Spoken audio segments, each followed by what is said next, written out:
नमस्कार दोस्तों, मैं पवन आप सभी का स्वागत करता हूं आपके अपने YouTube चैनल गवर्नमेंट फेयर में। दोस्तों, राजस्थान के जिलों की सीरीज में आज हम आपके लिए लेके आए हैं कोटा जिले से संबंधित कुछ इम्पोर्टेंट जानकारी। चलिए दोस्तों, शुरू करते हैं आज का अपना ये वीडियो। कोटा जिले के बारे में पढ़ेंगे। ये राजस्थान का पूर्वी जिला है और इस क्षेत्र को हाड़ौती क्षेत्र कहते हैं।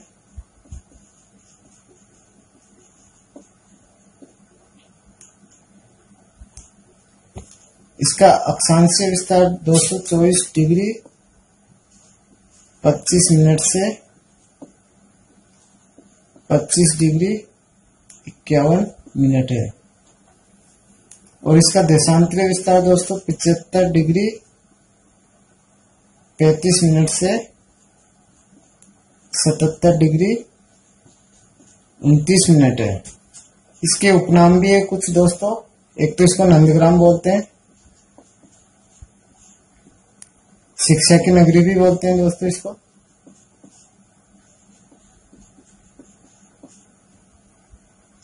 राजस्थान का कानपुर भी बोलते हैं दोस्तों इसको।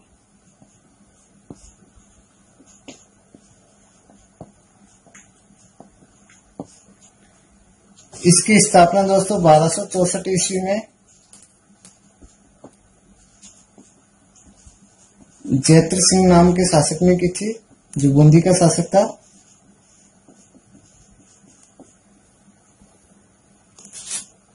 कोटिया भील को मारकर की थी दोस्तों इसने। कोटिया नाम का एक भील था।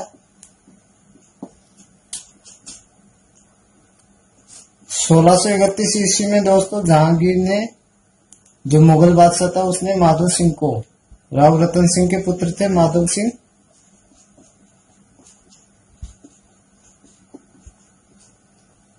इसके पुत्र थे माधव सिंह।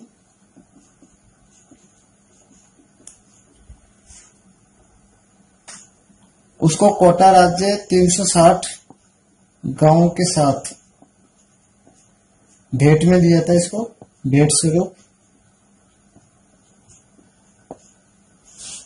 आपको पता होगा सवाई माधोपुर की भी स्थापना की थी। तो कोटा का अंतिम शासक था वो भीम सिंह द्वितीय था।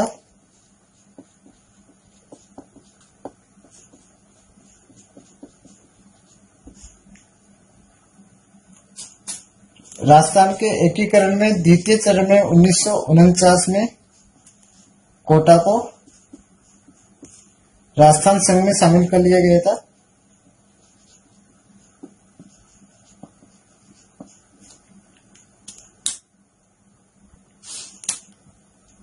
अठारह की क्रांति के समय कोटा के जो शासक थे वो राम सिंह प्रथम थे। राम सिंह प्रथम, लाल जयदयाल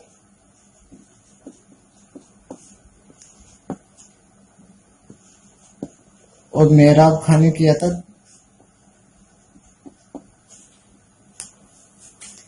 उस समय कोटा का पॉलिटिकल एजेंट मेजर बर्टन था। इनके दोस्तों आप अपनी हैंडराइटिंग में नोट्स बना लेना। क्रांतिकारियों ने मेजर बर्टन के साथ उसके 2 पुत्र और एक अंग्रेज की हत्या कर दी थी। फिर मेजर जनरल रॉबर्ट्स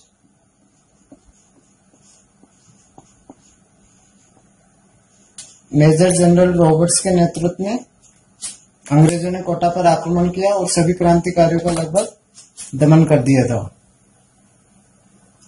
लाला जयदयाल और मेहराब खां को फांसी की सजा दी गई। दोस्तों, 1857 की क्रांति में कोटा राज्य सबसे ज्यादा प्रभावित हुआ था। 1857 की क्रांति से तो एक क्वेश्चन पूछ लिया जाता है। कोटा राज्य की सीमा मध्य प्रदेश से 2 बार लगती है। मध्य प्रदेश से 2 बार लगती है। कोटा राज्य चंबल नदी के किनारे बसा हुआ है। चंबल नदी के किनारे बैराज बांध है। एक तो कोटा बैराज बांध, कोटा बैराज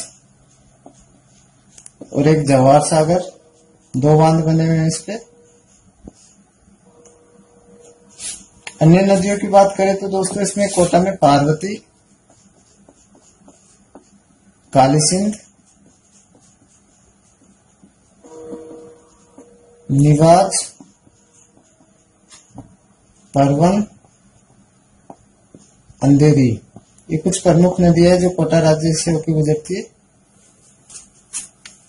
दोस्तों राज्य इसलिए कह रहा हूं क्योंकि 1857 की क्रांति के समय राज्य था, अब जिला हो गया है। एक क्वेश्चन आता है दोस्तों, सावन भादो परियोजना ये सिंचाई परियोजना थी जो कि आपके कोटा जिले से संबंधित है।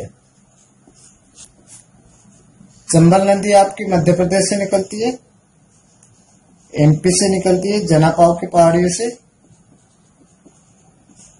और राजस्थान में चित्तौड़गढ़ में प्रवेश करती है। उसके बाद कोटा के बाद बूंदी के बाद सवाईमाधोपुर, और सवाईमाधोपुर के बाद ये सवाईमाधोपुर के बाद ये करौली जाती है, करौली के बाद ये धौलपुर, और धौलपुर के बाद ये यूपी में निकल जाती है। यूपी के इटावा जिले में बहती हुई ये यमुना में जाके मिल जाती है।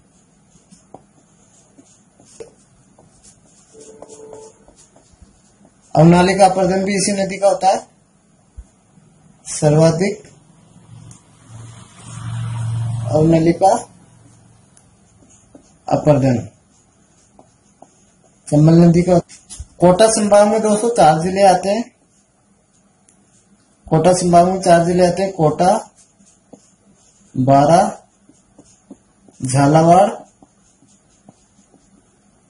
और आपका बूंदी। कोटा संभाग न्यूनतम जनसंख्या है कोटा संभाग की, यहाँ पे न्यूनतम जनसंख्या निवास करती है, और सर्वाधिक नदियां बहती है कोटा संभाग में, सर्वाधिक नदियां। अगर साक्षरता की बात करें तो सर्वाधिक साक्षरता कोटा जिले की है, सर्वाधिक है।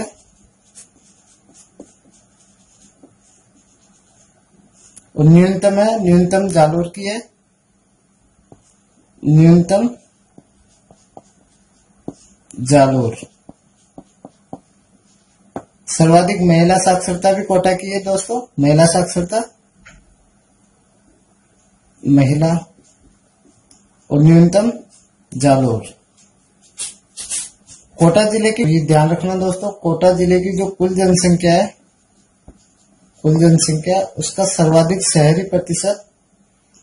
शहरी जनसंख्या है वो कहां पे निवास करती है? कोटा में। और कोटा जिले में न्यूनतम ग्रामीण जनसंख्या में वृद्धि हुई है, 10 की वृद्धि दर जिसको हम कहते हैं ग्रामीण वृद्धि हुई है, 6.1% की वृद्धि हुई थी। कोटा में एक मथुराधीश का मंदिर है, मथुराधीश कोटा के पाटनकोण में है, पाटनकोण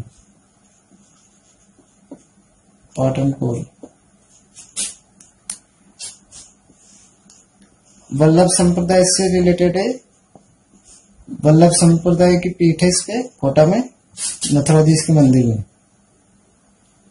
एक कंसुआ का शिव मंदिर भी है दोस्तों कोटा में, कंसुआ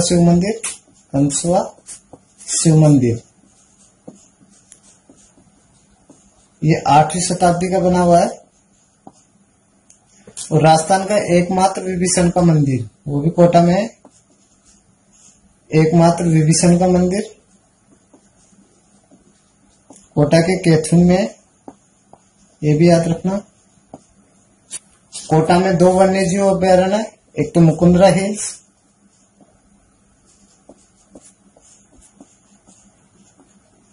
एक दर्रा वन्यजीव अभ्यारण्य। कोटा जंतुआलय राजस्थान का नवीन जंतुआलय है।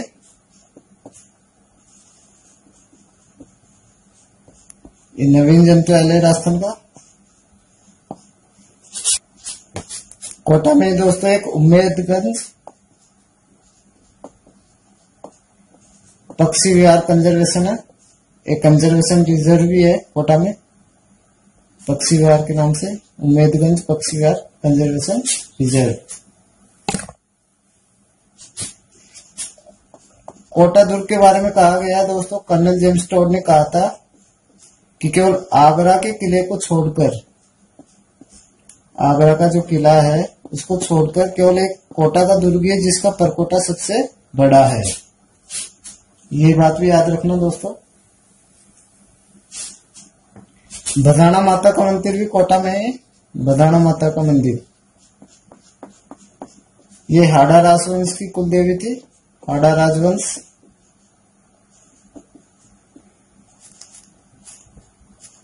बूढ़ा तीर्थ का सूर्य मंदिर भी कोटा में है, सूर्य मंदिर ये भी कोटा में है दोस्तों। एक अबलीबीनी का महल भी दोस्तों है कोटा में, जिसको राजस्थान का दूसरा ताजमहल कहते हैं।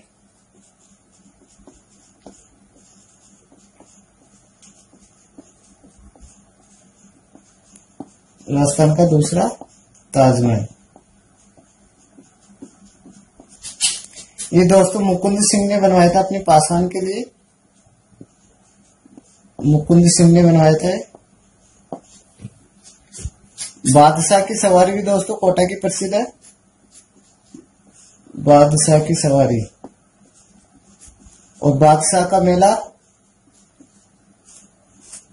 ये आपके लिए क्वेश्चन रहेगा दोस्तों, बादशाह का मेला कहाँ का प्रसिद्ध है, ये कमेंट बॉक्स में लिख के जरूर बताइएगा, बादशाह का मेला कहाँ का प्रसिद्ध।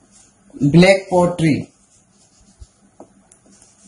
ब्लैक पोट्री दोस्तों कोटा की प्रसिद्ध है, और ब्लू पोट्री जयपुर की प्रसिद्ध है, ये याद रखना। कोटा में प्रसिद्ध दशहरा का मेला लगता है, राजस्थान में सबसे बड़ा मेला लगता है दशहरा का कोटा में। वर्धमान महावीर खुला विद्यालय, ये भी कोटा में है।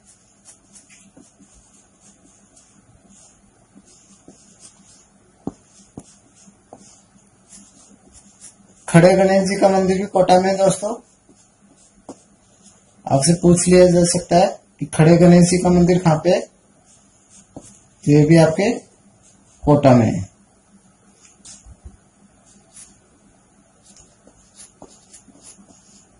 दूसरी सुपर थर्मल पावर जो परियोजना चली थी वो भी कोटा में चली थी, सुपर थर्मल पावर परियोजना।